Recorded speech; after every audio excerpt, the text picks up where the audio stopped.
Selanjutnya mungkin kita akan membuka sesi Q&A dan kita mungkin akan mengambil beberapa peserta untuk memberikan pertanyaan. Oke, baik. Jika ada yang memiliki pertanyaan, boleh langsung saja raise hand di fitur Zoom dan jika sudah ditunjuk dipersilakan untuk unmute dan menanyakan pertanyaannya.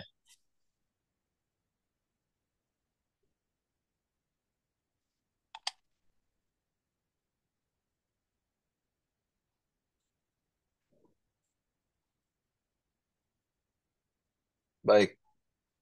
Di sini terdapat Aristoteles Siregar. Silakan unmute dan menanyakan pertanyaannya. Tes, tes, ada suara saya nggak? Tes, nggak tes, Suaranya mungkin agak kecil ya, Kak. tes, tes, tes. Ya, Um, langsung saja ya. ya, silakan langsung saja. Baik, selamat pagi Pak Gatot. Ya, selamat pagi, silakan. Saya Aris Siregar. Di sini saya mau bertanya Pak mengenai arbitrase. Kan ada apa? Saya pernah membaca sebuah kasus yang di mana PT Blue Tether melawan PT MNC Pak.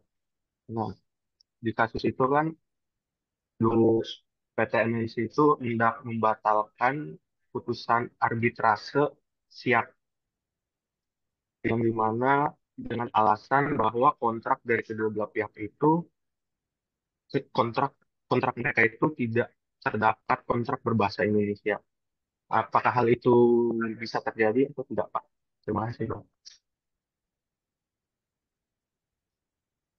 Eh, Oke, pertama begini, ya.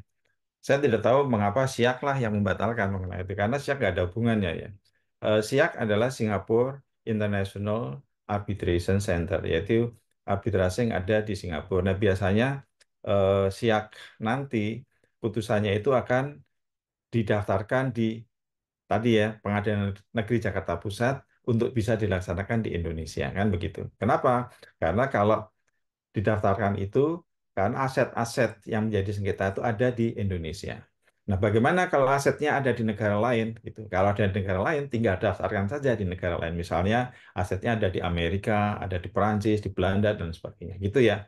Itu yang perlu dipahami dulu. Nah, kemudian begitu dimasukkan ke Indonesia untuk didaftarkan, maka undang-undang Indonesia ya itu yang kemudian akan berbunyi, akan melihat gitu ya. Nah, tadi untuk melihat itu harus dilihat undang-undang arbitrase syarat-syarat apa yang bisa digunakan untuk membatalkan. Ya, nah, tadi syaratnya apa saja? Misalnya dokumen yang penting diketahui setelah putusan dijatuhkan, atau dengan kata lain, kalau tidak ada atau diketahui ya sebelum putusan dijatuhkan, maka putusan itu barangkali dia yang menang gitu ya. Jadi dia minta itu dibatalkan. Oke. Nah, yang harus dipahami itu begini. Kalau putusan itu dibatalkan, berarti putusan itu dianggap tidak pernah ada. Atau dengan kata lain, dia harus katakan ya akan menggugat baru lagi, memulai baru lagi ya karena pasti menggunakan bukti-bukti yang baru kan gitu. Tapi ada yang kedua, bukan dibatalkan, tapi ditolak pelaksanaannya. Ya, tadi ya ketertiban umum kan. Artinya apa? Artinya pada saat dia didaftarkan di Pengadilan Negeri Jakarta Pusat, dia mohon penolakan putusan. Kenapa? Karena putusan yang ditolak itu, ya, kalau putusan yang didaftarkan itu kalau dilaksanakan akan melanggar ketertiban umum kan gitu. Tapi putusannya masih ada gitu, bukan bukan hilang. Kalau batal hilang. Artinya kalau ketertiban umum itu sudah hilang, ya, misalnya ada kekacauan, ya, atau pemberontakan, ya, sehingga kalau dilaksanakan itu akan mengganggu ketertiban umum atau itu bertentangan dengan eh, undang-undang. Tapi undang-undang dicabut ya bisa dilaksanakan kan gitu. Nah, itu penolakan dan pembatalan. Nah, pertanyaan tadi ya kan kalau dia sudah memilih SIAK, maka yang menjadi lex arbitri ya menjadi tempat di mana dia mohon pembatalan sudah betul di Pengadilan Negeri Singapura gitu. Tapi Pengadilan Negeri Singapura tentunya mempunyai aturan sendiri, ketentuan dasar-dasar untuk membatalkan putusan putusan arbitrase. Nah, saya tidak tahu gitu ya apa hukum Singapura mengenai pembatalan arbitrase tadi. Ya. Ya, kalau di Indonesia kita tahu pasal 70 gitu ya. Mungkin begitu ya tanggapan saya ya. Terima kasih. Baik, terima kasih, Pak. Ya. Baik, terima kasih atas pertanyaannya. Mungkin apakah ada yang memiliki pertanyaan lain? Silakan di raise hand saja. Mungkin sambil menunggu yang raise hand, kami mendapatkan pertanyaan dari YouTube ya, atas nama Livia. Saya bacakan ya, Pak. Ya. Salah satu kelemahan arbitrase adalah keputusannya tuh nggak langsung enforceable. Dengan kelemahan arbitrase ini, apakah ini akan mempengaruhi kepercayaan pihak arbit dan apa solusinya, Pak? Ya, baik. Tadi memang salah satu kelemahan tadi ya, memang tidak enforceable. Artinya dia masih membutuhkan gitu ya, membutuhkan pengadilan negara untuk bisa membantu melaksanakan putusan itu gitu ya. Nah, ini mengapa demikian? Nah, kita harus pahami begini. Kalau kita memilih lembaga arbitrase ya misalnya kayak tadi Bani atau SIAK atau yang lain ya, itu mereka adalah lembaga bukan lembaga negara. Ya, ya. Katakan mereka itu swasta yang tidak punya aparat bisa memaksakan pelaksanaan putusan gitu ya. Oleh karena itu tugas mereka itu adalah membantu proses supaya berarbitrase itu bisa berjalan dengan baik dan kemudian ada putusan dari majelis arbitrase. Nah, putusan majelis arbitrase itu kemudian karena mereka tidak bisa melaksanakan, tidak punya aparat, maka diserahkan ke pengadilan negara untuk membantu ya, untuk melaksanakan, didaftarkan di sana gitu ya. Itu yang jadi poin. Nah, memang apakah dengan begitu akan mendiscourage atau membuat mereka yang milih arbitrase itu berkecil hati atau tidak mau menggunakan? Masalahnya bukan di situ. Karena apa?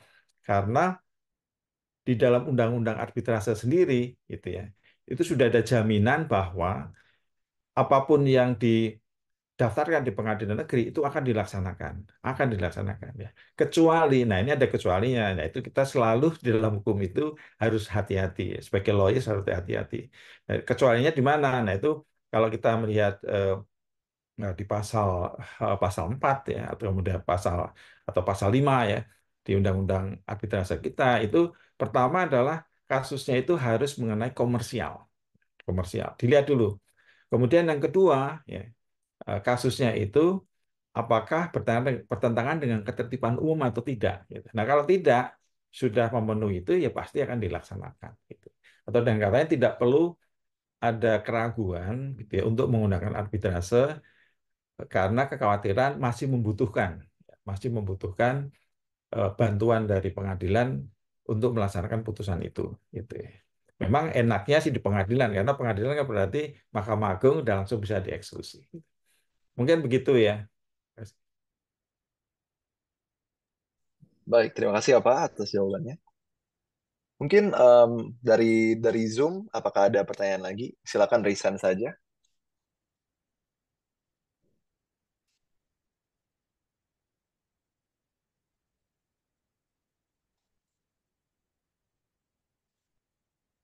Baik, mungkin saya ambil dari eh, teman saya. Teman saya menanyakan melalui private chat WhatsApp saya. Dia bertanya, dari perspektif Pak Gatot, bagaimana fleksibilitas dalam arbitrase internasional itu dapat mempengaruhi hasil dari sebuah sengketa bisnis internasional? Apakah ada pengalaman tertentu yang mungkin bisa dibagikan terkait hal ini? Eh, saya tidak tahu fleksibilitas yang mana ya, karena fleksibilitas di situ sebetulnya adalah pemberian hak ya. Oh, tadi partis otonomi memberikan hak kepada para pihak untuk menentukan sendiri bagaimana dia akan menjalankan arbitrase itu. Ya, pertama tentu saja dia bisa memilih hukumnya sendiri, dia bisa memilih bahasanya sendiri, dia bisa memilih tempat ya, lokasi di mana arbitrase itu berlangsung. Dia bisa memilih arbiternya sendiri dan sebagainya. Itu merupakan fleksibilitas dari proses berarbitrase gitu. Nah, bagaimana penerapannya dalam arbitrase internasional? Ya tentu saja mereka itu mendiskusikan dulu ya, apakah misalnya penunjukan arbiter itu yang ditunjuk oleh salah satu pihak itu diterima oleh pihak yang lain ya. Nah, kadang-kadang nah ini kalau pengalaman barangkali begini. Kalau orang itu sudah berniat tidak baik ya atau dengan kata lain dia sebetulnya tidak menginginkan berarbitrase tapi dia menginginkan ke pengadilan. Nah, itu seringkali meskipun sudah ada eh, klausul arbitrase, dia tetap membawa itu ke pengadilan kan gitu. Itu akan memperpanjang prosesnya gitu. Apalagi pengadilannya tidak terlalu memahami ya mengenai arbitrase dan kemudian menerima memproses perkara itu di pengadilan. Nah, ini juga dari pengalaman itu bisa bisa saja terjadi sehingga akhirnya proses arbitrase itu tidak menjadi cepat tapi justru bertele-tele menjadi lama gitu. Mungkin itu ya, saya bisa cerita yang lain lagi, tapi ini ada pertanyaan, silakan. Oh ya, untuk Saudari Salwa Intan, silakan nanyakan saja, unmute. Halo Kak, selamat pagi. Sebelumnya aku mau nanya tentang apa sih kelebihan dan kekurangan dari mekanisme arbitrase dibandingkan dengan proses litigasi di pengadilan Indonesia. Itu sih aku mau nanya perspektif dari Pak Gatot tentang kelebihan dan kekurangannya dibandingin pengadilan di Indonesia gitu. Terima kasih. Ya, tadi di awal sudah saya jelaskan ya, mungkin Salwa joinnya udah terlambat ya. Di awal memang sudah saya jelaskan panjang lebar, kelebihannya banyak ya, tapi juga kekurangannya juga banyak gitu ya. Sehingga tadi akhirnya ada juga pertanyaan eh, pengalaman saya gitu ya. Kalau saya pengalaman melihat saja berbagai kasus kan gitu ya, bahwa ternyata apa yang dianggap kelebihan itu tidak selalu benar gitu. Yang em, misalnya apakah itu murah gitu, ternyata dia tidak murah gitu. Ya apalagi itu yang ditunjuk adalah arbiternya itu kelasnya kelas internasional tuh bayarnya harus US dollars gitu. Kemudian bayarnya juga nggak dibayar setelah selesai tidak, tapi per hour gitu. Jadi setiap jam dia membaca kasusnya itu, setiap jam itu dia argunya jalan terus gitu ya. Bayangkan aja kalau argunya itu $300 per jam gitu.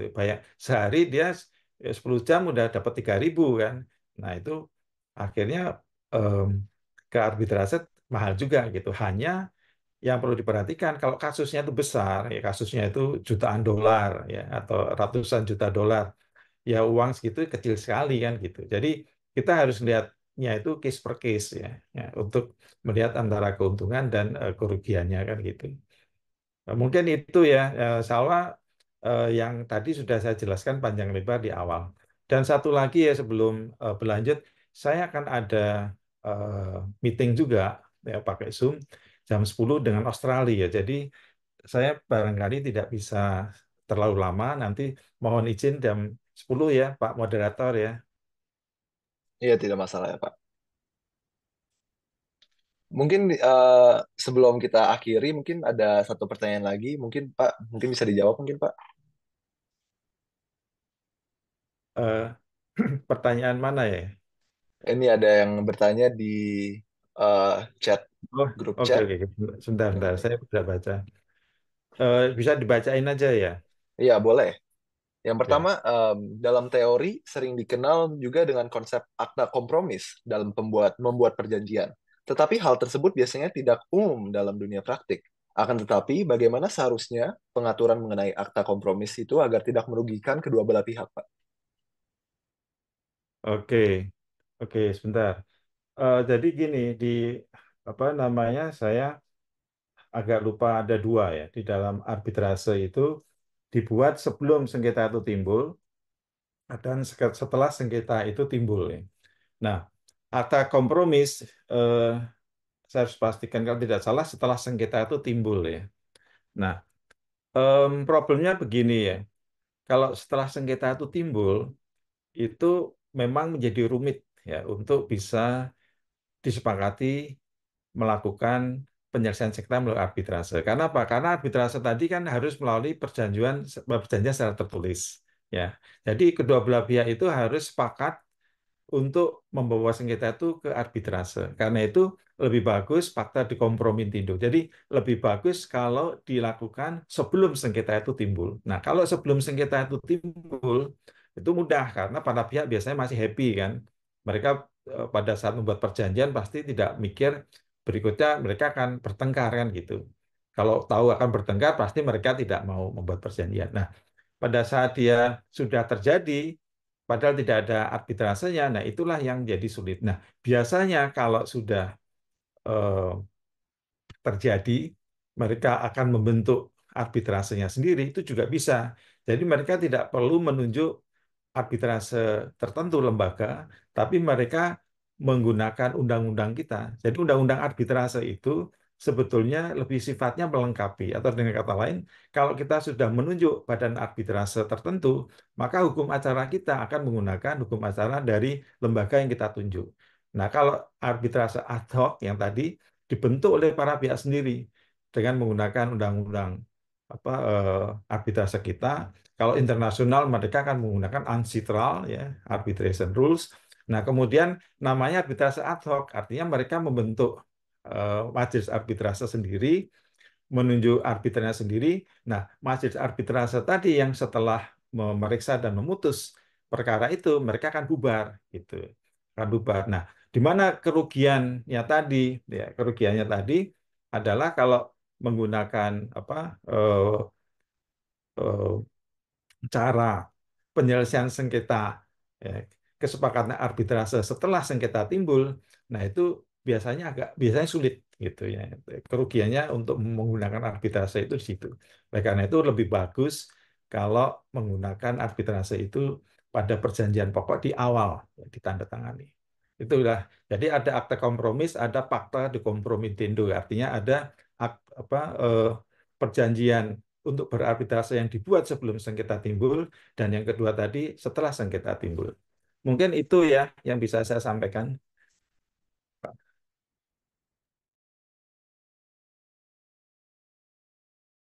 Jika ada yang mungkin ada pertanyaan, silakan raise hand dan saya akan menunjukkan Anda dan silakan ditanyakan pertanyaannya. Silakan, sesi Q&A sudah dibuka.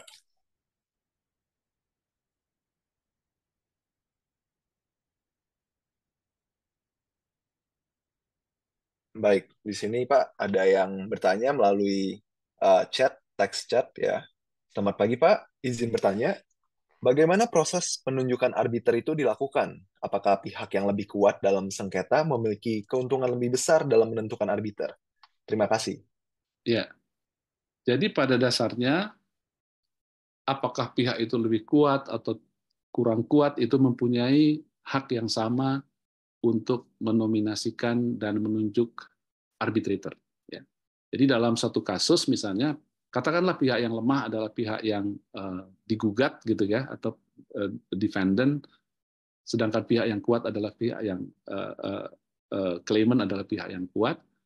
Dalam kasus seperti itu, kedua belah pihak ya, tanpa memandang mana yang kuat, mana yang lemah, mereka mempunyai hak yang sama untuk mengajukan, menominasikan arbitrator dan juga menunjuk co-arbitrator. Karena biasanya kalau satu co-arbitrator ditunjuk oleh claimant, satu ditunjuk oleh responden, dan kemudian presiding arbitrator itu biasanya disepakati oleh para pihak, tetapi apabila para pihak tidak bisa menyepakati presiding arbitrator, maka biasanya Court of Arbitration itu yang akan menentukan. Begitu mekanismenya, tanpa melihat siapa lebih kuat, siapa lebih lemah. Karena arbitrator ini kan harus impartial, harus independen, harus neutral kepada para pihak. Mungkin itu yang bisa saya sampaikan pada saudara Lovina, ya. Ya, baik, terima kasih Pak. Mungkin selanjutnya kita akan lanjut dengan Saudara Dava Aditya yang sudah raise hand. Silakan di-unmute dan menanyakan pertanyaannya. Baik, terima kasih banyak. Izin menanyakan, kalau misalnya bukan forum, misalnya venue dari arbitrasenya itu dipilih misalnya dari BIAMC. Tapi dari para pihak itu mau seatnya itu di luar negeri, misalnya Singapura, karena mungkin ada alasan-alasan tertentu yang mereka nggak mau seatnya di Indonesia. Nah, apakah award yang dihasilkan itu masih perlu untuk diajukan permohonan enforceability ke PM Jakarta Pusat?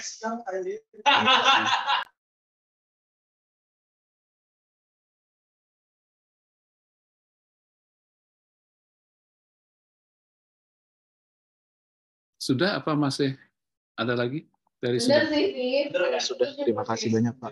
Baik, baik. Baik, terima kasih. Saya rasa ini pertanyaan yang sangat baik ya. Jadi perlu dibedakan apa yang disebut dengan seat of arbitration ya dan place of arbitration. Kalau seat of arbitration itu adalah forum of arbitration. Jadi misalnya apakah di dalam fakta kompromitendo atau akta kompromis para pihak sepakat misalnya untuk menyelesaikan sengketa itu misalnya oleh Singapore International Arbitration Center, ya, maka yang menjadi seat of arbitration-nya itu adalah Singapore. Sementara para pihak misalnya ingin menyelesaikan sengketa itu dalam situasi yang lebih rileks gitu ya, karena dalam situasi yang lebih rileks itu mereka mungkin tidak terlalu konfrontatif dan lain sebagainya, mereka ingin menyelesaikannya itu di Bali, yang difasilitasi misalnya oleh Bali International Arbitration and Mediation Center, karena kita mempunyai fasilitas di sana. Ya. Itu sesuatu yang sangat dimungkinkan. Dan putusan itu nanti bukannya putusan BIAMSI, tapi tetap putusan Singapore International Arbitration Center. Ya. Dan kalau itu misalnya harus dilaksanakan di Indonesia, ya tentu membutuhkan prosedur dalam konteks recognition and enforcement of foreign arbitration. Jadi kita tetap anggap itu sebagai foreign arbitration, ya, atau foreign arbitral awards, ya, meskipun place of arbitration itu di fasilitas yang dimiliki oleh Bali International Arbitration and Mediation Center.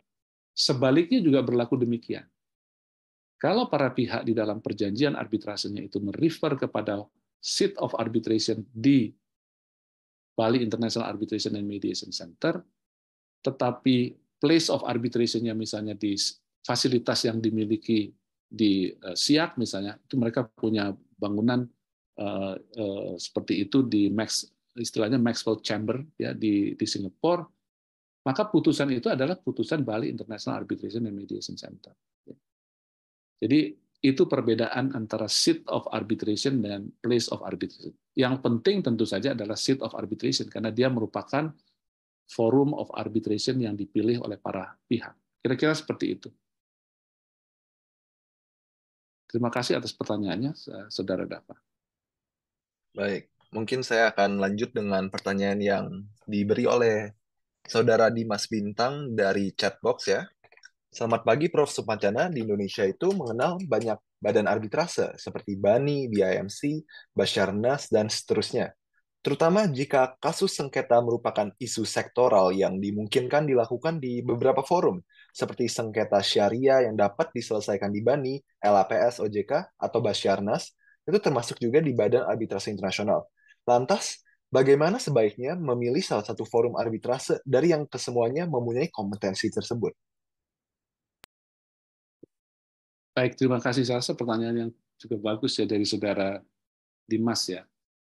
Tadi disampaikan oleh Pak Gatot bahwa badan-badan arbitrase ini bukan badan pemerintah, ya. Ini bukan governmental institution, ya, atau bukan governmental agencies, tetapi arbitrase yang digagas oleh private sectors, ya, untuk membantu menyelesaikan sengketa di antara private sectors yang terkait dengan kegiatan di bidang perdagangan. Ya.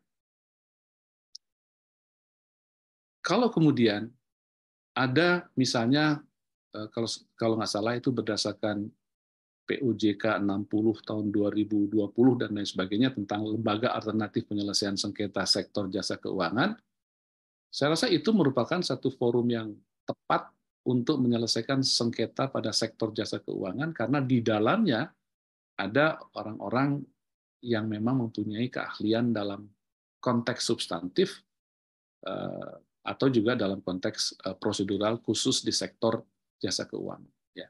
Kita juga punya mekanisme lain tentang penyelesaian sengketa konsumen, kita punya mekanisme lain dalam penyelesaian sengketa hubungan industrial, ya. Itu saya rasa dimungkinkan. Dan kalau kita mendasarkan pada fakta bahwa 93% dunia bisnis itu punya preferensi untuk menyelesaikan sengketa melalui arbitration dan ADR, ya tentu saja hal itu sangat dimungkinkan. Dan kemudian bagaimana kita memilih tadi? Memilih pertama berdasarkan lingkup dan kualifikasi daripada arbiter and mediator. Saudara-saudara silahkan misalnya mengecek ada sekitar 56 arbitrator and mediator pada Bali International Arbitration and Mediation Center mewakili seluruh dunia, mungkin mewakili 5 benua. Sehingga kalau memang kasus itu sangat internasional dan sangat kompleks, mungkin BRC adalah forum yang tepat. Tetapi kalau itu menyangkut katakanlah kasus-kasus arbitrase dalam lingkup nasional atau terbatas dalam lingkup ASEAN dan lain sebagainya, mungkin Bani punya pengalaman yang cukup panjang ya dalam hal itu. Kemudian kalau itu menyangkut sektor-sektor yang sifatnya khusus, ya tentu kita bisa mengacu kepada penyelesaian melalui proses arbitrase yang sifatnya sektor. Jadi itu mungkin, tapi pada akhirnya saudara-saudara sekalian, itu betul-betul didasarkan atas kesepakatan mereka untuk menyelesaikan sengketa.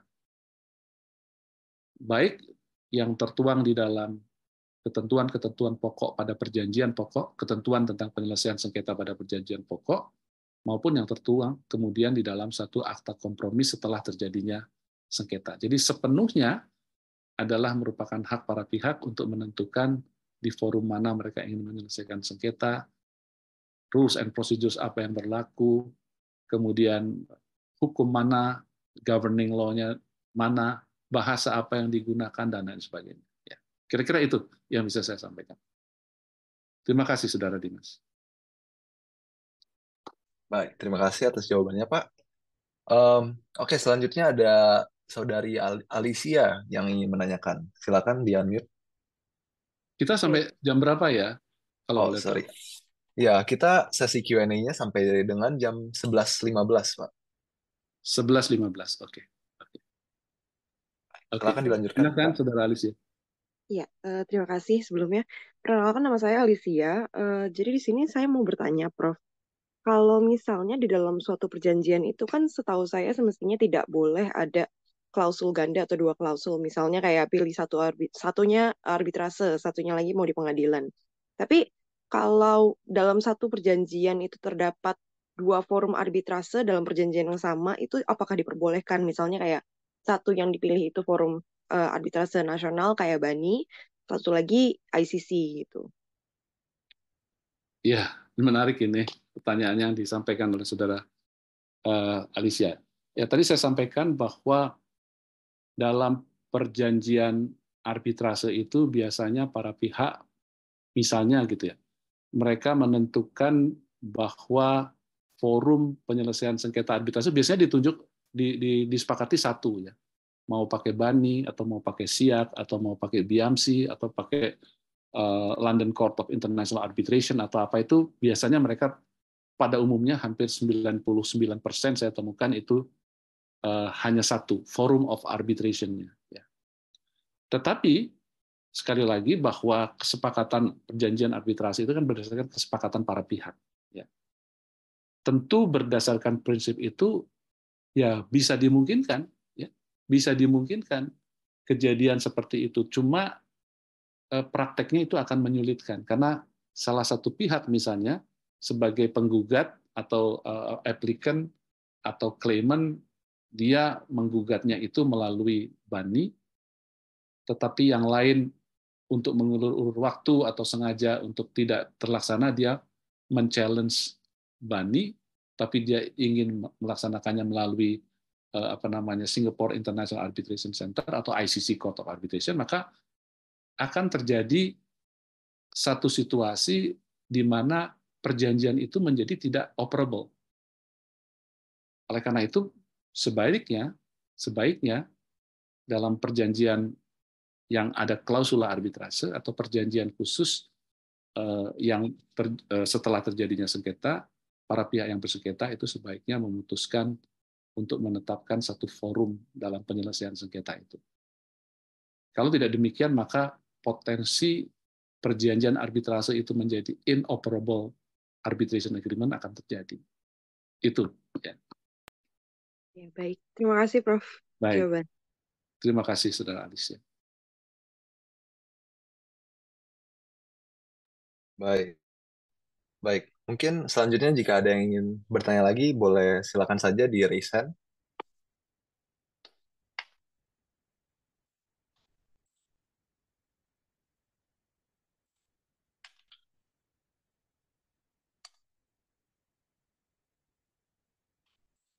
Baik, mungkin saya ambil pertanyaan dari salah satu teman saya, Pak. Ya. Atas nama Livia, Pak, dia. Dia bertanya, itu bagaimana jika kontrak itu tidak mencantumkan klausul penyelesaian sengketa melalui arbitrase? Itu apakah bisa nanti itu menyelesaikan sengketa itu lewat jalur arbitrase atau sudah ditutup jalannya? Ya. Banyak kontrak yang seperti itu. Jadi saya pernah menangani satu kontrak, ya, satu dispute dari satu kontrak yang mereka mengacu penyelesaian sengketa itu melalui proses litigasi. Ya, itu saya tangani kasus itu di tahun 90 mungkin. Jadi sekitar 34 tahun yang lalu gitu ya. Jadi perjanjian itu mengacu kepada penyelesaian sengketa melalui proses litigasi. Pada waktu itu yang bersengketa adalah 2 badan usaha milik negara. Ya. Tetapi proses litigasi kan butuh waktu yang lama, apalagi pada saat itu. Ya. Pada tingkat pertama, pada tingkat banding, pada tingkat kasasi. Sementara dua-duanya adalah BUMN. Kemudian kita mengusulkan pada waktu itu, saya pada waktu itu mewakili kepentingan salah satu BUMN, dan Pak Henry Yosodiningrat pada waktu itu mewakili kepentingan BUMN yang lain. Kita katakan, ini akan menjadi lama, padahal pihaknya ini adalah pihak Indonesia sendiri, dua-duanya BUMN. Bagaimana kalau kita kemudian menyepakati untuk menyelesaikan sengketa ini melalui arbitrase? Akhirnya kita sepakat, ya. Kita cabut sengketanya itu di pengadilan, tapi kemudian kita membuat satu akta kompromis, ya, satu akta kompromis yang menyatakan bahwa kedua belah pihak sepakat untuk menyelesaikan sengketa itu melalui arbitrase, dan arbitrase itu adalah Badan Arbitrase Nasional Indonesia pada waktu itu. Dan untungnya ketika kemudian proses litigasinya dihentikan dan dicabut, kemudian kita menyepakati perjanjian melalui arbitrase, penyelesaian sengketa melalui arbitrase. Dalam pertemuan pertama arbitrase itu kita bisa selesaikan dan bisa kita sepakati. Jadi kita bisa bayangkan bagaimana arbitrase itu memang menjadi sangat singkat dan sangat efisien, ya. Dan dalam hal itu tentu berarti jawabannya singkatnya adalah dimungkinkan, ya kan? Dimungkinkan. Jadi tidak tertutup meskipun di dalam perjanjian awal tidak mengacu pada klausula penyelesaian sengketa melalui arbitrase. Mungkin itu yang bisa saya jawab. Saya kembalikan. Baik, terima kasih Pak Ya. atas jawabannya. Boleh, mungkin kita akan mengambil satu pertanyaan lagi kali ya. Jika ada yang memiliki pertanyaan, silakan langsung raise hand saja.